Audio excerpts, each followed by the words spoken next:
Welcome back to another technical deep dive here in the debug zone.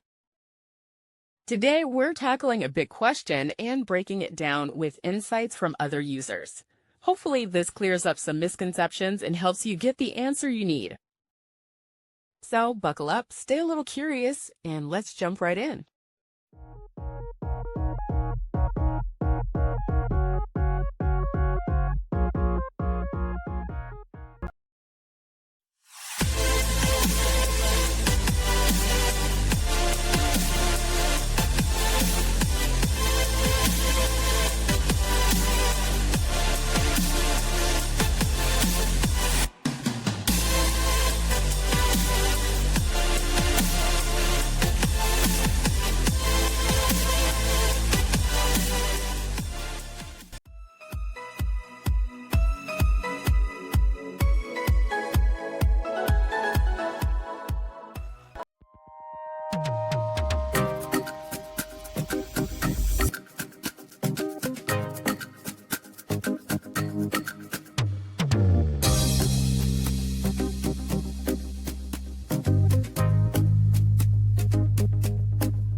And that's a wrap.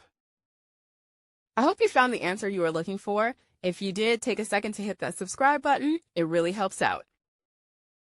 And let me know in the comments which solution worked best for you. See you next time in the debug zone.